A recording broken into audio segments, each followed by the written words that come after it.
Hey,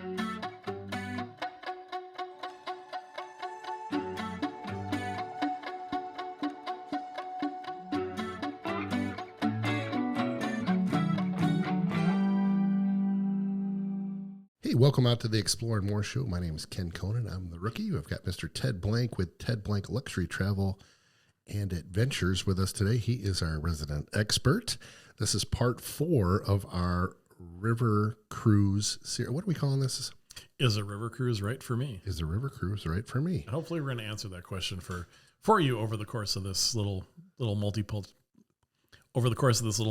series. Yeah, I've really enjoyed when we started this, I was just smiling. And I think we mentioned it in part 1 or whatever.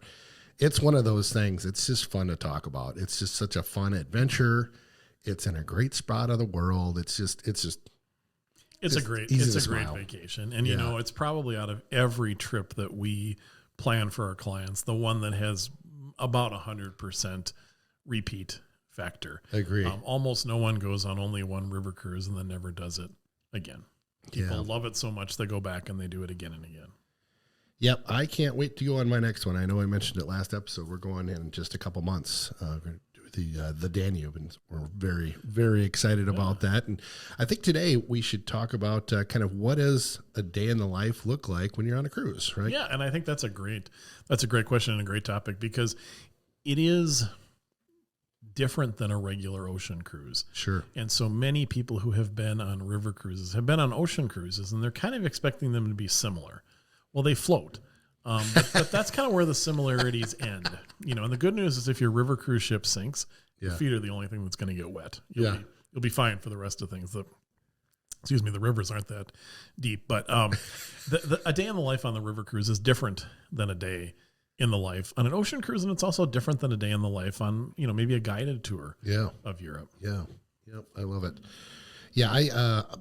For me, it was a stark difference for me from going from a guided to a river cruise. It was amazing in just all the right ways for us. So. Right. Well, then the first thing is you get to wake up in the same room that you've been in for the week. So you haven't had to pack and unpack. So I think that just gives you a little more of a sense of well-being. Yeah. And, you know, it's coming up on lunchtime here, Ken, so maybe we should talk a little bit about the food and the drinks on river cruise ships. I got to give a quick shout out to one of the guys on my boat. He wasn't a butler, but he was just taking care of our cabin. And he asked me when I came on board, Mr. Conan, is there anything that we can do for you?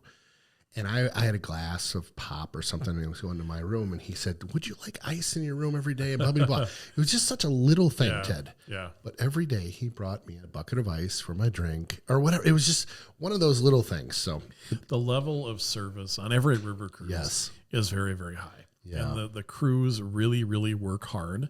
Yeah. They work hard to cater to Americans because Americans travel a little bit differently than Europeans. Yeah. And so they will have gone through some kind of almost cross-cultural training because in Europe, nobody uses ice. Oh, really? The little thing, yeah. Most soft drinks are consumed at room temperature. Really? And so to ask for ice in a drink is something that they're used to because they've learned a little bit about Americans. But the level of service and the level of attentiveness is so high. You know, the ships are small. Yeah. They'll get to know your names. They'll get to know that you don't like mustard and things like that. So the level of service on a river cruise ship is really, really high. Yeah, I definitely noticed it when I was traveling. It was just great. I love being taken care of like that. I just felt like I was really getting spoiled, which is super fun. And it also just makes for a more stress-free and enjoyable trip. So you've got this beautiful floating hotel with an incredible staff, super attentive.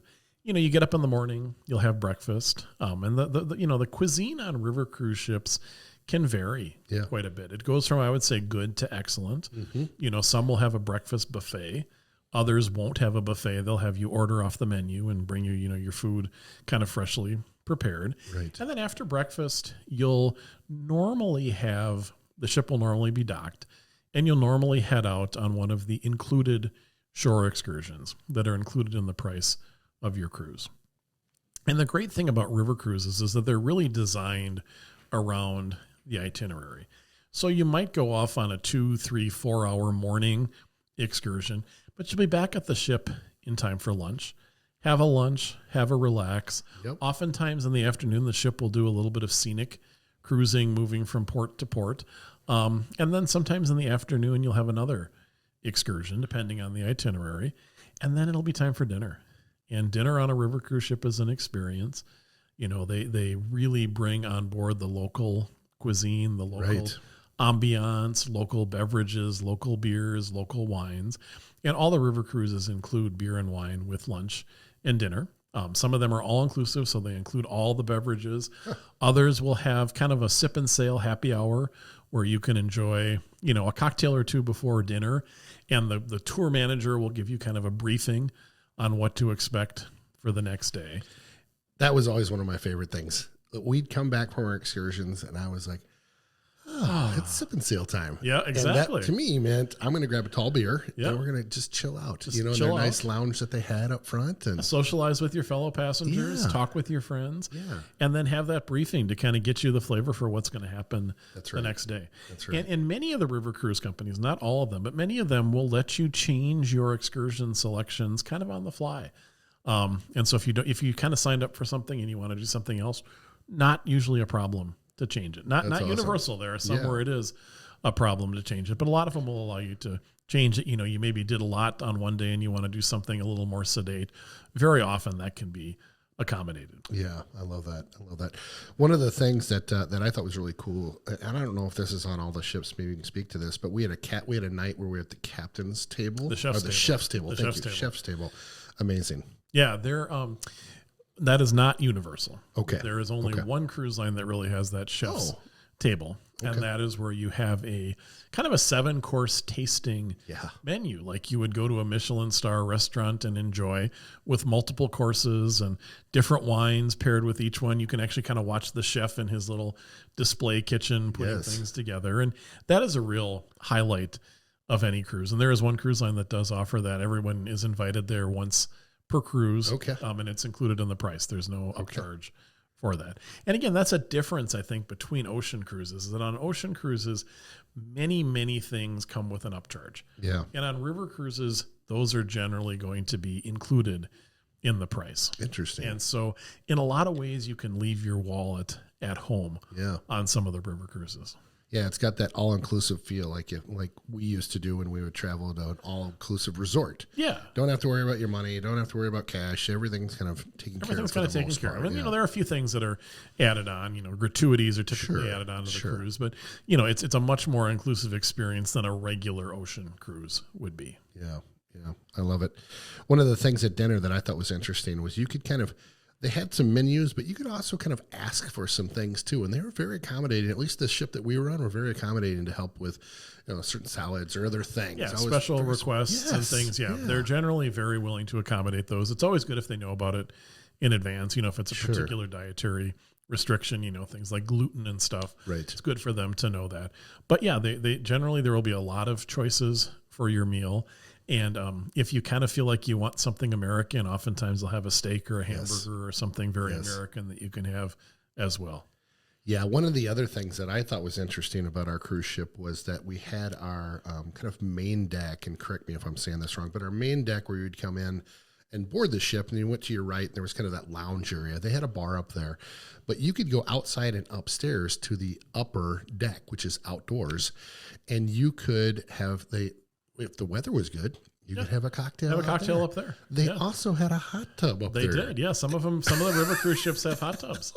Yeah, absolutely. It was Very awesome. nice. It was crazy. Yeah, we're going to rest those joints after that busy day. Yes. Yeah, and we should actually talk about staterooms. Yeah. As well, and the differences between the staterooms. And you can also have a glass of wine in your stateroom, and many staterooms have balconies. Yes. And so you can go sit outside and enjoy the beautiful countryside going by as you sip a glass of, French wine on your French balcony as you sail through France. So cool. It is, stateroom selection is something that we spend a lot of time with our clients on. And again, different than an ocean cruise. Sure. Because it's a fairly small ship.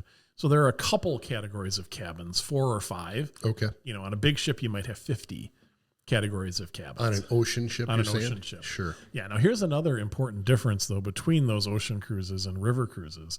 The river cruises sell out way further in advance. Really? And the best staterooms, which are, of course, suites, first of all, but then the standard cabins with a balcony, different variations on that depending on the cruise line, those also tend to sell out really quickly. Interesting. And so folks who are, maybe used to planning vacations 3, 4, 5 months in advance, with the river cruise, the booking window is probably 9 to 18 months in advance. And as we talk here at the very beginning of 2025, most of 2025 is actually full. Okay. Most of it is sold out. 2026 is filling up, and 2027 is already available for sale. So, one of the pieces of advice I would give folks thinking about a river cruise is, if you're thinking about it today, start the process of planning it today. Okay. Because it's probably going to be, a 2026 or even a 2027 departure. And it's important to plan those in advance because the nice staterooms go first. Yeah. And when we talk about planning in advance, I always think about weather too. How does the weather, high level, how does it relate to, like, we're in the Midwest? Is it similar seasons? Yeah, I would say the seasons are probably close, similar right? to the Midwest. Okay. Maybe a little bit more like sort of the St. Louis climate. They don't tend to have, in mainland Europe, they don't tend to quite have the winters we typically have up here in the northern Midwest. The river cruise season usually starts in March and goes all the way through New Year's. Wow. And, you have the Christmas markets between kind of Thanksgiving and Christmas. But a lot of people like to go in the summer when the days are longer. Usually the weather is going to be warmer. Sure. But to my mind, traveling in the spring or traveling in the fall can also be really nice because those are beautiful times of the year. Yeah, for sure. For sure. I love it. What we think about staterooms, talked about food just a little bit. Any other items that you'd call out, kind of the day in the life on a ship? Anything else that you'd say? And I've got maybe one more. That the upper deck had a workout area. And when I say workout area, I mean it had basically a track. It also had some shuffleboards, some big chests. It had a bunch of chairs up there. So if the weather's right, that's a whole nother part of the ship that you can kind of hang out on. Yeah, one of the big differences between the river cruises and the ocean cruises is the ships on river cruises don't have as many facilities and amenities on board. So you're not going to have the big Broadway productions. You're not going to have a casino.